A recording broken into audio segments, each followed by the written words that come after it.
হঠাৎ করে কে যেন আওয়াজ দিল ঘরের দরওয়াজায়, আল্লাহ কারীম আমি ভিক্ষুক, আমারে কিছু ভিক্ষা দাও। স্বামী বেচারা ডাক দিয়া কয়, এখন মেজাজটা কেমন লাগে? ও স্ত্রী কি করা যায়? কয় কিছু ভিক্ষা দিয়া দাও। কয় দিব না। কেন দিবা না? আমার আব্বাকে দেখছি কোনোদিন সাইল রে ফিরাইয়া দেয় নাই। আল্লাহর আইন হলো, ও বান্দা, ওয়া আম্মাস সাইলা ফালা তানহার, সুয়ালকারী ভিক্ষুকের কখনো ধমক দিবি না, খবরদার। পারো না ক্ষমা চাইয়া বিদায় দাও, ধমক দিবা না, কারণ মাজলুমের চোখের পানির বরদোয়া জাগায় কবুল হয়ে যায়।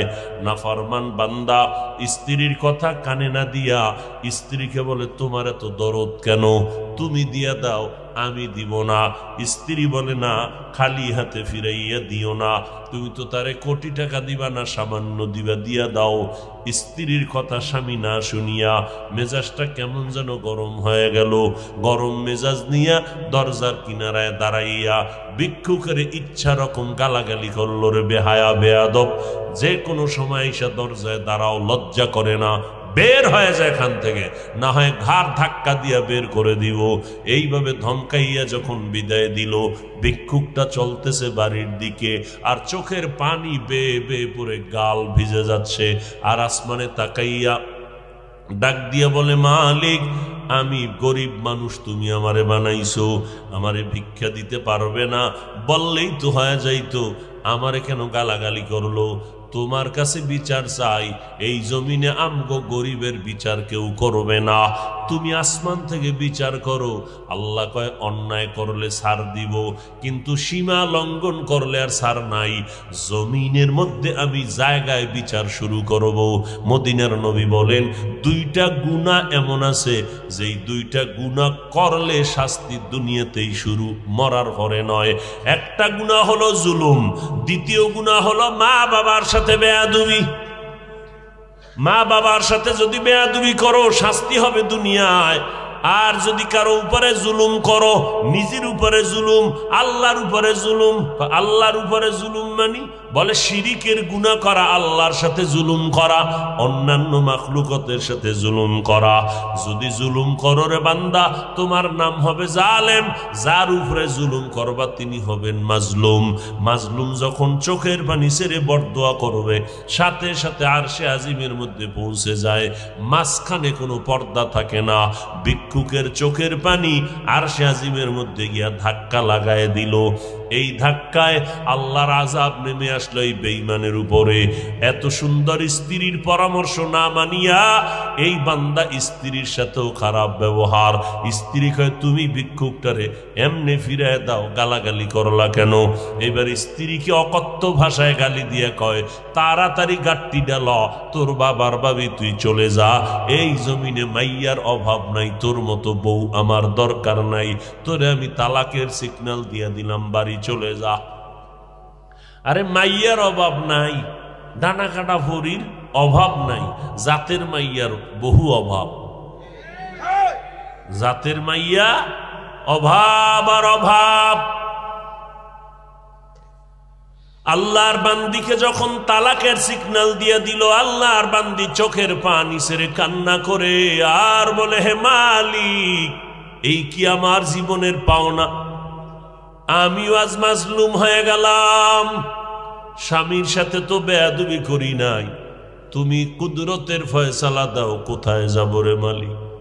মাইয়া যতই জাতের মাইয়া যারা, ওরা চায় জীবনে মইরা যাব, তারপরও বিয়া হবে, জীবনে একটা কলঙ্কের দাগ আমার কপালে নিব না। জাতের মাইয়া যারা, আর যেটি অজাত, এটির কোনো হিসাব নাই। আল্লাহর বান্দি ভালো বাবার কন্যা সন্তান, চোখের পানি সেরিয়া কান্না করি, এরপরে শেষ সময় বিদায় নামতেই হবে, থাকতেই দিবে না। আল্লাহর বান্দি বিদায় নিয়ে বাবার বাড়ি চলে গেল কান্না কণ্ঠ নিয়ে। আব্বা জান, আমার কপাল বুঝি খারাপ হয়ে গেল। আল্লাহ কয়, তোর উপর পরীক্ষা, ধৈর্য ধারণ কর। আল্লাহর বান্দা মেয়েটাকে ডাক দিয়ে কয়, ধৈর্য ধারণ করো। আল্লাহর বান্দি ঘরের মধ্যে আছে, এখন বাবার ঘরে থাকে, আল্লাহর কাছে নামাজের মুসাল্লায় বৈশা কান্না কান্না করে, কোরআনের তেলাওয়াত করে, আর আল্লাহর কাছে বলে, আল্লাহ তুমি দয়া করে আমাকে মাফ করে দাও। আর একজন জীবনে যদি স্বামী থাকে, তুমি নেককার স্বামীর ব্যবস্থা করে দিও আল্লাহ। 1 বছর পরে অন্যত্র বিয়া হয়ে গেল, এবার স্বামীটা পাইল খুব ভালো, ভালো স্বামী পাইয়া সুন্দর জীবনের ফুলের বাগানের সংসার চলতেছে।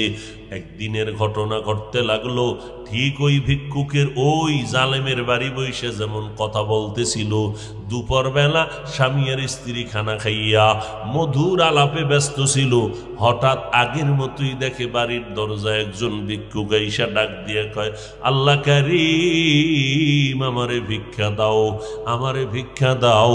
আমার স্ত্রী ডাক দিয়া কয়, কথাটা শুই না। আমি আমার স্বামীকে বলতে বলতে যাব, এর মধ্যে দেখি স্বামী কয়, বিবি কথা বন্ধ করে দাও, আমার ঘরে ভিক্ষুক আসে নাই, আল্লাহ পাকের একজন মেহমান এসে দাঁড়ায় গেছে, একটু সময় দেও, আমি মেহমানদের মেহমানদারি করাই। দরজাটা খুলিয়া ডাক দিয়া কয়, চাচা বুড়া মানুষ আসেন, এই দুপুর বেলার টাইম গড়াইয়া গেল, খানা খেয়েছেন? বলে না, বসেন ঘরের মধ্যে বসাইয়া, সামনের দরজা দিয়ে খুলিয়া বসাইয়া। এবার স্ত্রীকে কয়, বিবি খানা দানা যা আছে দাও। খানা খায় না নাকি? আজকেও খায় নাই। বলে 3 দিন পর্যন্ত এই ভিক্ষুকটা না খাইয়া কাঁদতেছে, এবার যা পারো দাও। ঘরের থেকে খানা দিলাম, খানা দিয়ে ভিক্ষুকটার সামনে বসে বসে খাইতেছে। আল্লাহর বান্দি হঠাৎ করিয়া অজান্তে পর্দার আড়াল থেকে একটা নজর ভিক্ষুকের দিকে পড়ে গেল।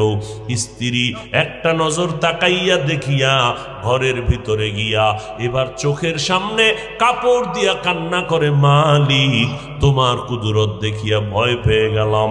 স্বামী বেচারা ডাক দিয়া কয়, বিবি আমার তোমার খেদমতে ত্রুটি কয় না, আমার কোনো কথায় তুমি কষ্ট পেয়েছ না, তো কেন কান্না করো?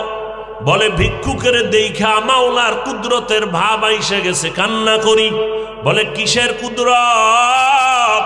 ভিক্ষুক আসা তো কোনো কঠিন কিছু না, কি কুদরত? বলে ওই ভিক্ষুকটার চেহারায় সামান্য একটু নজর পড়া মাত্র আমার যেন মনে হইল আমার আগের স্বামীর চেহারার মতো দেখা যায়, আমার আগের স্বামীর চেহারার মতো দেখা যায়। বলে বিবি তাই নাকি? বলে হ্যাঁ। এবার স্বামী বেচারা ভালো করে তাকাইল, তাকাইয়া ঘরের মধ্যে গিয়া কয়, হ্যাঁ মাওলা পাকের কুদরত। এরে বিবি এই স্বামীর ঘরে তুমি ছিলা? বলে ছিলাম। বলে কতদিন? বলে দীর্ঘ বছর। থাকার পর তোমার বাড়িতে কোনো দুর্ঘটনা হয়েছিল নি? কয় হ্যাঁ হয়েছিল। কি? কয় ওই স্বামীর বাড়ি থাকতে একজন ভিক্ষুক গিয়া আমার দরজায় দাঁড়াইয়া আল্লাহ কারিম বলে যখন ডাক দিয়েছিল, আমার স্বামী ওই ভিক্ষুকটারে পারে না ঘাড় ধাক্কা দিয়া বের করে দিবে, গালাগালি করেছে। আমি স্বামীকে বাধা দেওয়াতে স্বামী আমার সাথে খারাপ আচরণ করিয়া তালাকের আওয়াজ দিয়ে আমাকে ঘর থেকে নামাইয়া দিছে।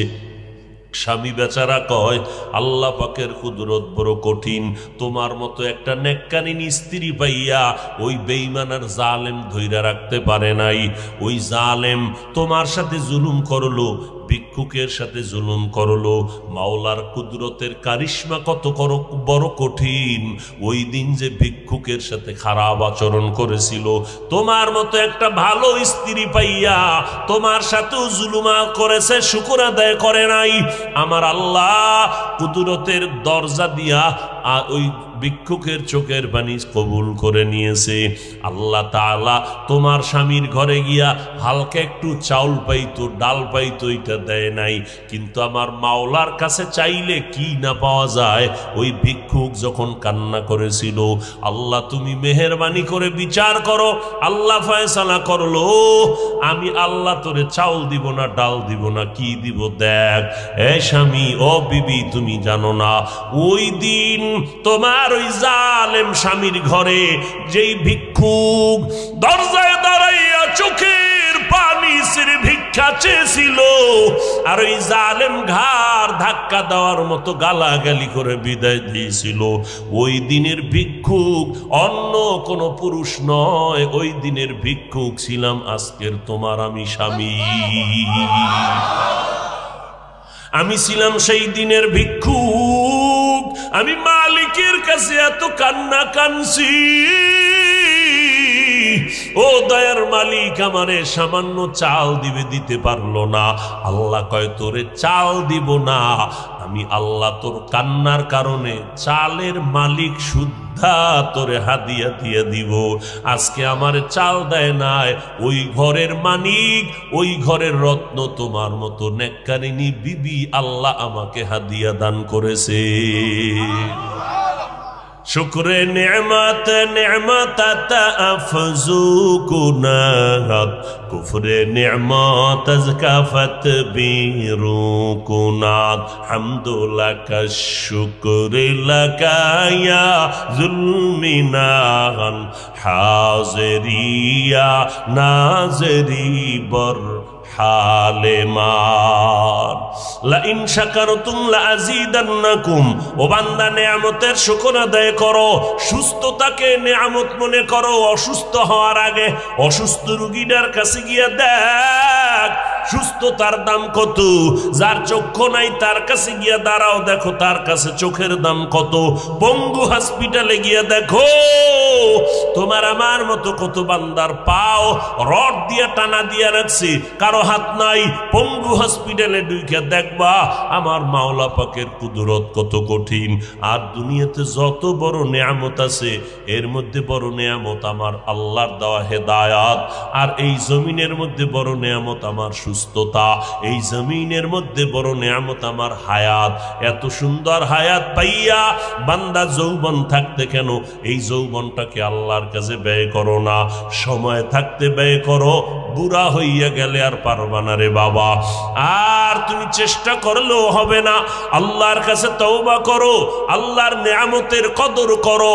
ও যুবক, আল্লাহর নেয়ামতের যৌবনটাকে কাজে লাগাও, গুনায় ব্যয় করিও না। আফসুস করলে কিন্তু আর পাইবা না। ভালো বিবি যারা পাইছেন স্বামীর জন্য দোয়া করে, এমন বিবিকে আপনি খেদমত করেন, দোয়া করেন, আল্লাহর কাছে শুকর আদায় করেন, এর সাথে খারাপ আচরণ যেন না হয়। একজন ভালো বিবির থেকে ভালো সন্তান আসবে। সন্তানটারে কোরআন পড়ান। যারা সন্তান পায় না কত কান্নাই না কাঁদতেছে।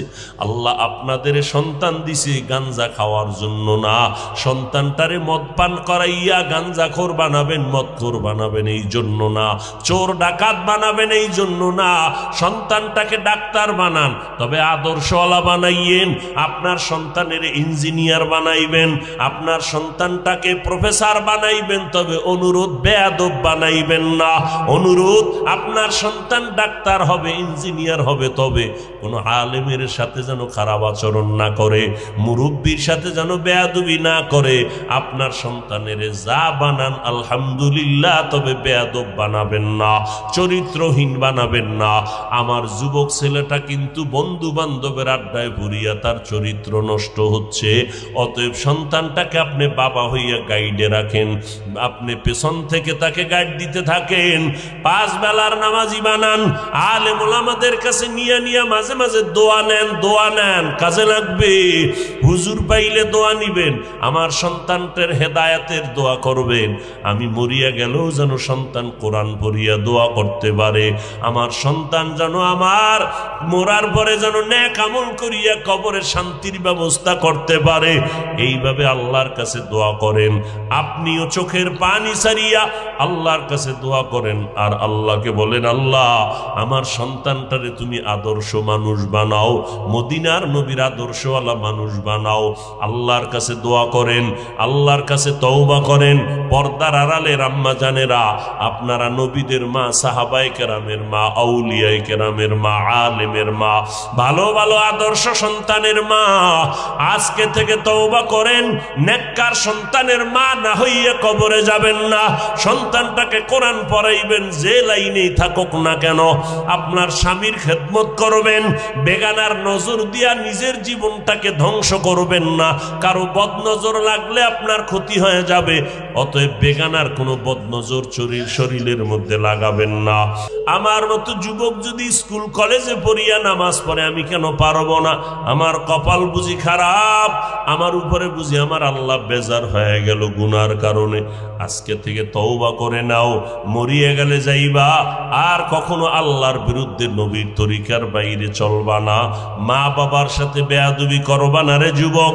ওলামায়ে কেরামের বিরুদ্ধে কোনো কথা বলবা না, বরং ওলামায়ে আহলে হকের পরামর্শ নিয়ে নেক আমল করবা, নবীর তরিকায় চলবা, নিজের জীবনটাকে নেয়ামত মনে করবা, দ্বীনের হেদায়াতের নেয়ামত চাইবা, জিন্দেগিটাকে আল্লাহর নবীর মোহাব্বতের লাইনে গড়াইবা। যদি বান্দা পেছনে গুনাহ করিয়েই থাকো, গুনার দিকে নজর করিয়া আল্লাহর কাছে ক্ষমা চাও আর বলো, হে মালিক, জীবনে আর গুনাহ করব না, বেপরদায় চলবো না, নামাজ ছাড়বো না, মা বাবার দোয়া নিয়ে চলবো, ওলামায়ে কেরামের পরামর্শ নিয়ে আমল করব, আর কোনোদিন জবান দিয়ে গীবত শিকায়াত মিথ্যা বলবো না, দাড়ি কাটবো না, বেপরদায় চলবো না, দেশ ও জাতির বিরুদ্ধে ষড়যন্ত্র করব না। তওবা করার মতো যদি অন্তরে খাঁটি নিয়ত থাকে, অন্তরে দুর্বলতা যদি না থাকে, খাঁটি তওবার নিয়তে দুটো হাত আল্লাহকে দেখাইয়া দেই। আয় আল্লাহ, হাতগুলো কবুল করে নেন, তওবা কবুল করে নেন, তওবার উপরে মজবুত হইয়া চলার মতো তৌফিক দান করেন। সময় বেশি বকবক করা লাগে না, চুপচাপ শোনা লাগে। আর এটা এমনই একটা ওয়াজ যেটা সত্যি শুনতে খুব ভালো লাগলো। আপনারা অনেকেই হাফিজুর রহমান সিদ্দিকী, মৌলানা হাফিজুর রহমান সিদ্দিকীর ওয়াজ শুনতে বলেছিলেন, তার জন্য আজকের এই ভিডিওটা বানানো। তো আমার তো খুব ভালো লাগলো, খুব সুন্দর এনার ওয়াজ, আর এনার মধ্যে অনেক রকম ইমোশনসগুলো কাজ করে। মানে ইনি খুব হৃদয় দিয়ে একদম পুরো ওয়াজগুলো করেন, সেটার জন্য সবচেয়ে বেশি ভালো লাগে। তো আর কোন কোন ওয়াজ আমরা এনা দেখতে পারি সেটা অবশ্যই কমেন্ট করে জানান, আর আপনার কোনো রিকমেন্ডেশন থাকলে সেটাও জানাবেন। টাটা, ভালো থাকবেন।